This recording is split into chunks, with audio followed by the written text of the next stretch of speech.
দিন ভরে শুরুতেই আমরা ঢোলাহাটের খবরে নজর রাখবো, তার কারণ সেখানে থানা ঘেরাও করে বিক্ষোভ দেখাচ্ছেন কিছু মানুষ। কেন না তাদের দাবি যে পুলিশ হেফাজতে মৃত্যু হয়েছে একজনের,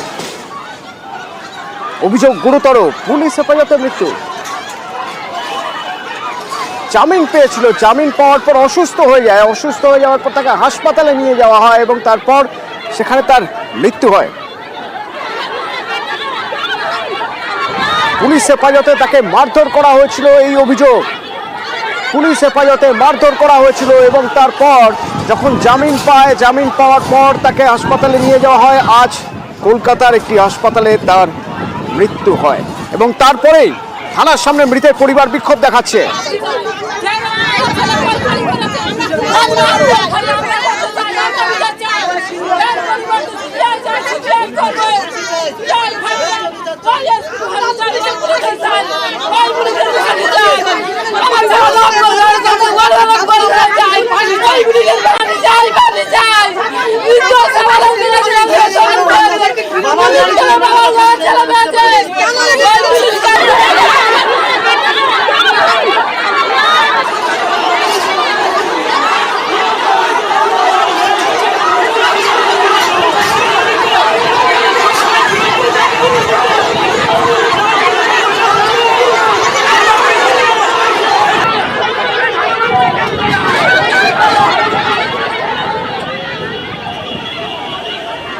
থানার সামনে যে ব্যারিকেড রয়েছে সেই ব্যারিকেড ভাঙার চেষ্টা করা হচ্ছে।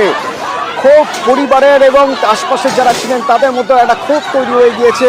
অভিযোগ উঠছে যখন পুলিশ হেফাজতে ছিলেন আবু সিদ্দিকী, সে সময় তাকে মারধর করা হয় এবং তারপর যখন 4 জুলাই জামিনের পর অসুস্থ হয়ে গেলে তাকে হাসপাতালে ভর্তি করা হয়।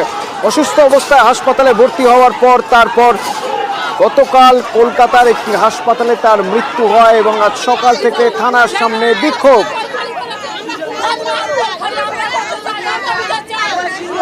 আনিসুদ্দিন প্রতিনিধি আমার সঙ্গে রয়েছে। আনিসুদ্দিন, পরিবারের কি অভিযোগ? দেখো তোমাকে জানিয়ে রাখি, গত 2রা জুন যে ঢোলাহাট থানা রয়েছে সেই ঢোলাহাট থানার ঘাট বকুলতলা এলাকায় মহসিন হালদার নামের এক ব্যক্তির বাড়িতে চুরি হয় এবং এই ঘটনায় গত 3রা জুলাই মহসিন হালদারের যে ভাইপো আবু সিদ্দিক হালদার সহ মোট 3 জনকে গ্রেফতার করে ঢোলাহাট থানার পুলিশ এবং সেই অবস্থায় তাকে বেধড়ক মারধর করা হয় বলে অভিযোগ এবং গত 4 জুলাই কাকদ্বীপ আদালতে পেশ করা হয় মহসিন আবু সিদ্দিক হালদারকে এবং সেখানেই তার জামিন মঞ্জুর করা হয়। পরবর্তী সময়ে অসুস্থ হয়ে পড়লে তাকে প্রথমে মথুরাপুর গ্রামীণ হাসপাতালে নিয়ে যাওয়া হয় এবং সেখান থেকে ডায়মন্ড হারবার হাসপাতাল এবং পরবর্তী সময়ে কলকাতার একটি বেসরকারি হাসপাতালে ভর্তি করা হয় এবং গতকাল রাতেই ওই যুবকের মৃত্যু হয় এবং মৃত্যুর ঘটনার পরই একেবারেই ক্ষোভে ফেটে পড়েছেন এলাকার বাসিন্দারা এবং মৃতের পরিবারের লোকজন। তাদের যেটা অভিযোগ যে তাদের বাড়িতে চুরি হয়েছে এবং তাদেরই বাড়ির ছেলেকে পুলিশ গ্রেফতার করেছে এবং তাকে বেধড়ক মারধর করা হয়েছে এমনটা কিন্তু অভিযোগ করা হয়েছে এবং যে কারণেই তারা একেবারে মৃত্যু যাতে যে শাস্তি যারা এর বেধড়ক মারধর করেছে তার শাস্তির দাবি জানিয়ে আজ সকাল থেকেই ঢোলাহাট থানায় একেবারে বিক্ষোভ দেখাতে থাকেন এবং যেখানে আমরা দেখতে পাচ্ছি যে একেবারে যে পুলিশের সাথে ধস্তাধস্তিতে জড়িয়ে পড়ে মৃতের পরিবারের লোকজন। তবে এই ঘটনায় পুলিশের পক্ষ থেকে জানানো হয় যখনই পুলিশ হেফাজতে ছিলেন ওই আবু সিদ্দিক হালদার তখন তার মেডিকেলে কোনো অসুস্থতা ধরা পড়েনি। তবে জামিন পেয়ে যাওয়ার পরেই সঙ্গে থাকো, কি অভিযোগ উঠছে শুনবো।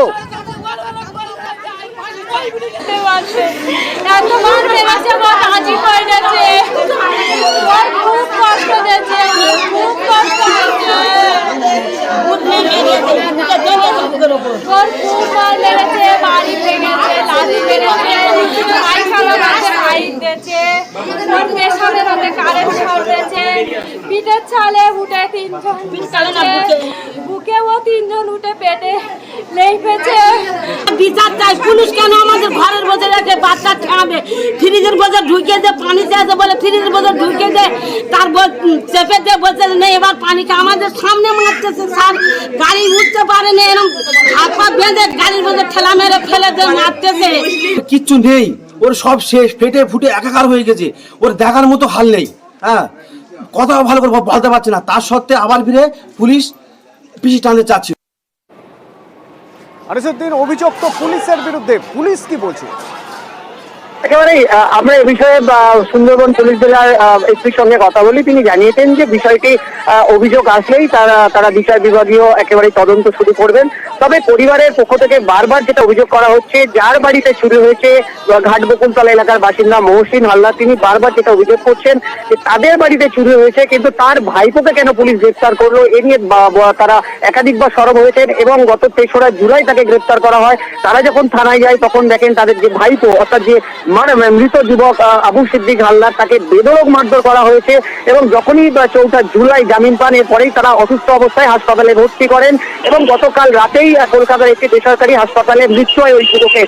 এবং দোষীদের শাস্তির দাবি জানিয়ে সকাল থেকেই ধোলাহাট থানায় একের পর এক বিক্ষোভ দেখাতে থাকে গ্রামবাসীরা এবং এই মুহূর্তে পরিস্থিতি অনেকটা উত্তপ্ত হয়ে উঠেছে ধোলাহাট থানা এলাকায়। ধন্যবাদ আনিসুদ্দিন। এবং সেই বিক্ষোভের ছবি দেখছেন আজ সকাল থেকে ঢোলাহাট থানার সামনে পরিস্থিতি উত্তপ্ত।